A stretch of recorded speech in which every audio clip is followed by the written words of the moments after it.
Bem-vindos a mais um vídeo. Hoje eu vou comentar com vocês, então, as 3 leituras concluídas no mês de março e o primeiro volume de Guerra e Paz, que também foi concluído, mas não é o livro inteiro, né?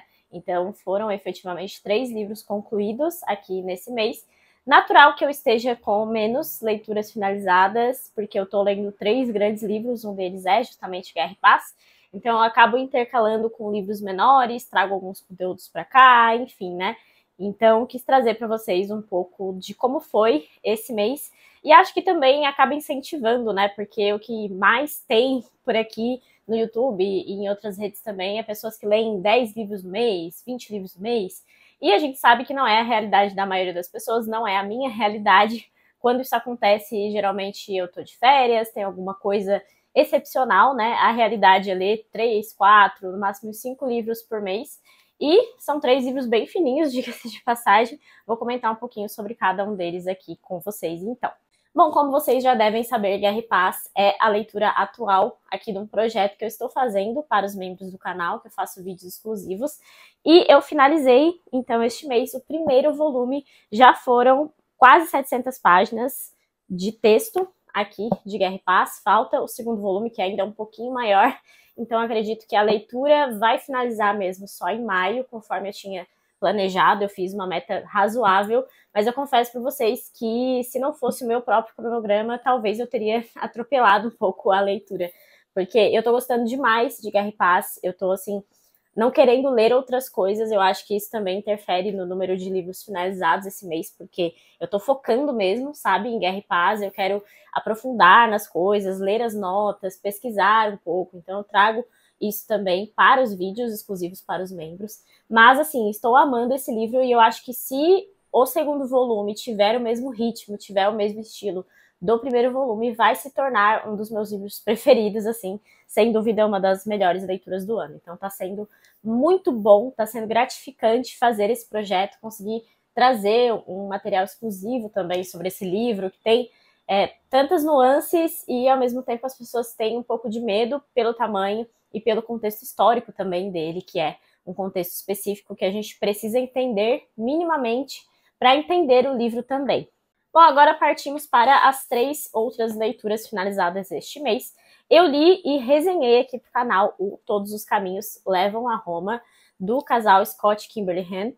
E esse livro aqui vai falar sobre a conversão deles para o catolicismo. Eles eram protestantes e se convertem ao catolicismo. Primeiro o Scott vai se converter, depois a Kimberly também, e ela tem um papel central nessa conversão desde o início, mesmo sem saber exatamente, e mesmo tendo tanta resistência a isso, ela acaba sendo um ponto central. Isso é um negócio legal. E eu me dediquei bastante a fazer essa resenha, porque é um livro que tem uma linguagem muito tranquila, ele tem uma escrita muito envolvente, só que ele traz temas, obviamente, complexos da gente debater, da gente trazer para a internet.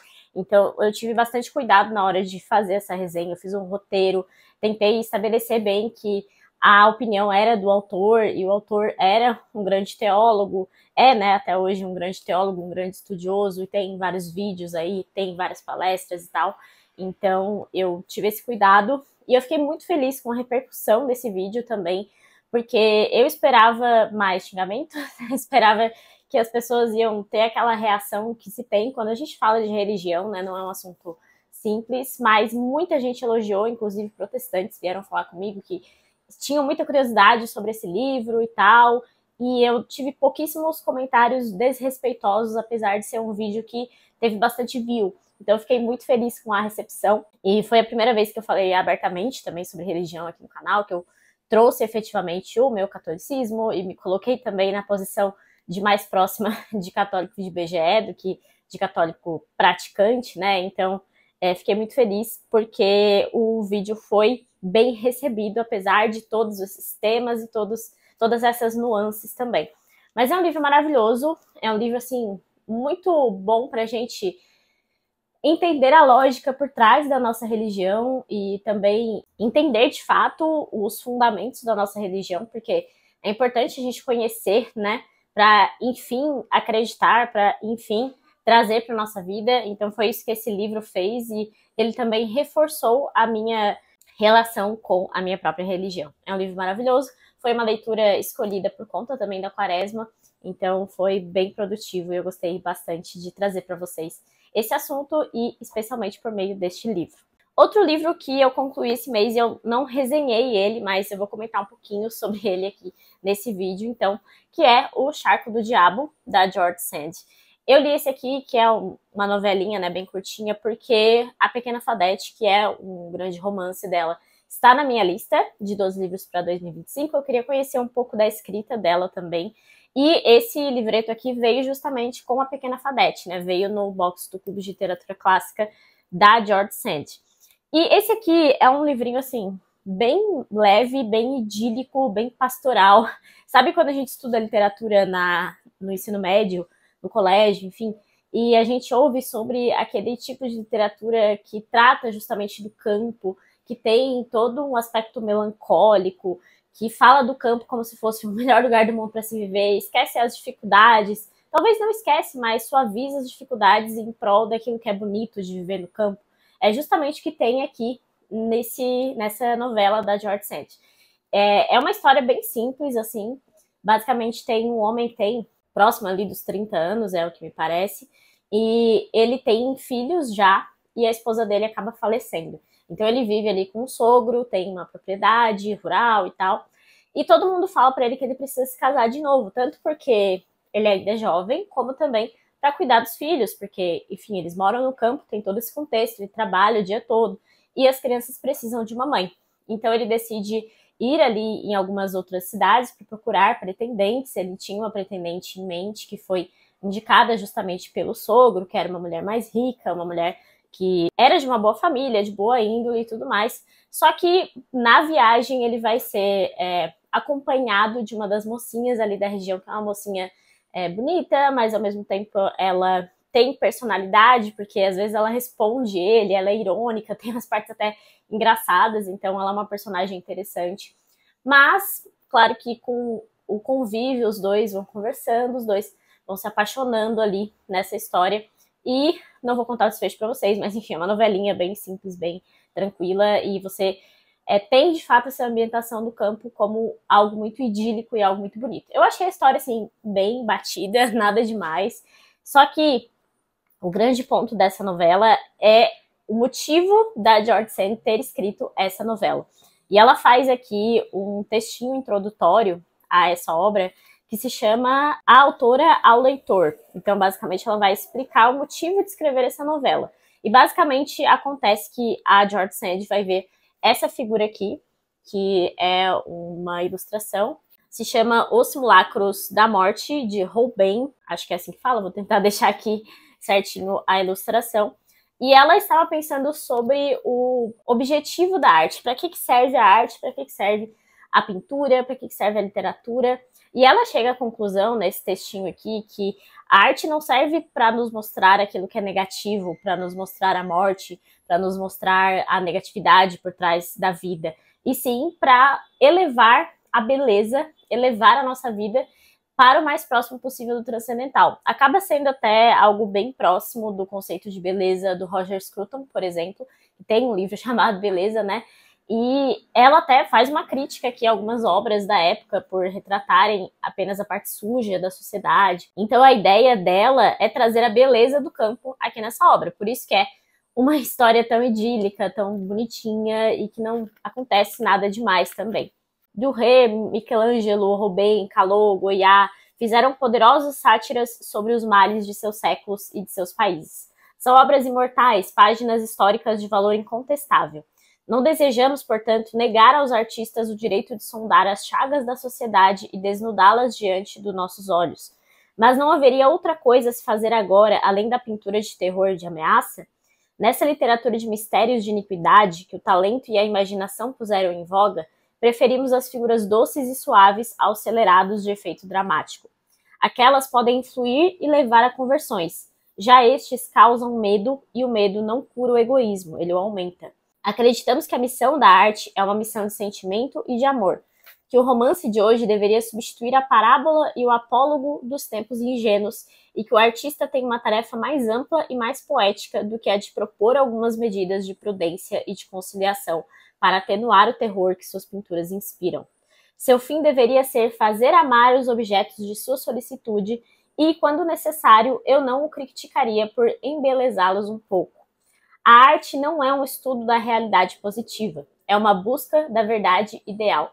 E O Vigário de Wakefield foi um livro mais útil e mais são para a alma do que Paysanne Perverti e Ligações Perigosas. Então aqui ela está citando, inclusive, As Ligações Perigosas, do Chordel de Laclos, que é uma obra bem famosa justamente por colocar as mazelas da aristocracia, né, para publicizar aquilo que a aristocracia fazia por baixo dos panos. Então foi um livro que chocou muito na época, e ela está aqui fazendo essa defesa, então, de trazer a beleza e até embelezar as coisas negativas da vida para que a arte nos leve para o ideal. Essa é a ideia da George Sand, e por isso ela escreveu O Charco do Diabo. Então eu achei bem interessante essa introdução. Eu confesso que foi mais interessante para mim ler essa introdução do que ler efetivamente a historinha, que foi uma historinha bem simples, como eu comentei. E já foi bom saber um pouco sobre essa opinião da George Sand e também sobre a escrita dela. Eu adorei a escrita dela, achei bem envolvente, ela é bem descritiva também, mas são descrições bonitas, são descrições diretas até. Então eu tô curiosa para ver como que vai ser a minha leitura de A Pequena Fadette, então. Eu acho que aquele livro é um pouquinho mais pessimista que esse. Eu tenho essa impressão pelo que eu já vi, mas eu não conheço muito para dizer. Saiu recentemente uma edição da Penguin, de romances campestres, da George Sand, e essa novela aqui está naquela edição. Então fica aqui a indicação para quem tem interesse. Se vocês quiserem ler o livro, vai estar naquela edição também, junto a outras 3 novelas, se eu não me engano. Continuando aqui, por fim, né, o último livro que eu finalizei aqui no mês de março, também trouxe resenha para vocês, é Antígona, de Sófocles. E eu gostei muito, muito, muito de reler esse livro. Eu acho que na releitura ele se tornou a minha peça preferida do teatro grego. E, inclusive, eu já tenho resenha aqui no canal para Édipo Rei, também do Sófocles, e acaba fazendo, então, né, essa cronologia dos fatos, para quem quiser assistir, saber um pouco mais sobre a história dessa família de Édipo.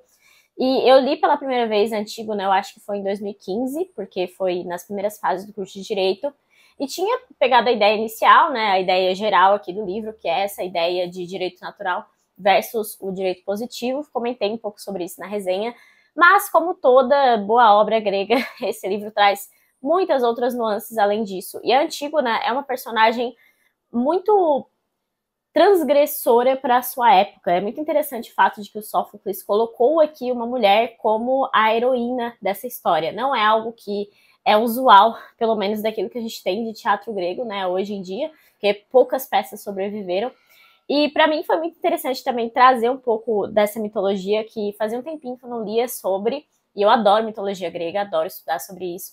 Eles têm uma capacidade de trazer os temas e de aprofundar os temas que eu acho muito louco, assim, porque é um texto tão curto, mas ao mesmo tempo, parece que todas as frases dessa peça têm uma profundidade que a gente consegue trazer textos e trazer estudos e fazer, né, várias interpretações em relação a apenas alguns trechos. Assim como Shakespeare tem muito disso, né? E aqui no teatro grego é a mesma coisa, eu adoro teatro grego.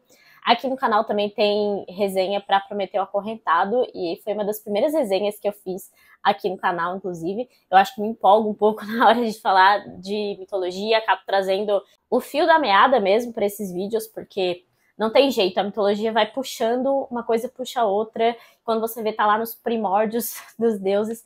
Mas enfim, eu adoro e espero que vocês tenham gostado também dessa resenha, que eu gostei bastante de fazer. E nesses casos, assim, de peça, acaba não tendo muito spoiler e muito, o que a resenha vai trazer que eu não posso saber, porque todo mundo já conhece as histórias, pelo menos minimamente, e é uma leitura tão rápida que você consegue fazer em um dia e depois assistir a resenha para ter um pouquinho mais de profundidade em alguns tópicos também. Então, basicamente, é isso. Essas foram as leituras finalizadas aqui no mês de março, como eu falei, né? Eu também tô lendo a biografia do Lenin, que é outro projeto aqui da área de membros, e tô lendo A História Secreta da Dona Tartt, que é um livro da década de 90. Eu tô meio que devorando ele, assim. entrou no projeto da área de membros ali da Morgana, então estou acompanhando ali com eles. E eu estava precisando de uma leitura que fosse bem distante de Guerra e Paz, e distante ali da Rússia, porque eu estou lendo muito sobre a Rússia, para também engatar em outras histórias, né? Eu gosto sempre de ter mais de uma história ao mesmo tempo, para que eu vá intercalando, vá pesquisando sobre coisas diferentes, aprendendo sobre coisas diferentes. E a História Secreta tem algumas referências da mitologia grega, então acaba também trazendo um pouco mais para agregar, né, nessas leituras. Enfim, essas foram as leituras de março. Me contem aí o que vocês leram e o que vocês ficaram com vontade de ler a partir aqui dos vídeos desse mês. Se vocês gostaram desse vídeo, deixem aí a sua curtida. Lembre-se de se inscrever no canal, que isso me ajuda bastante. E até o próximo vídeo.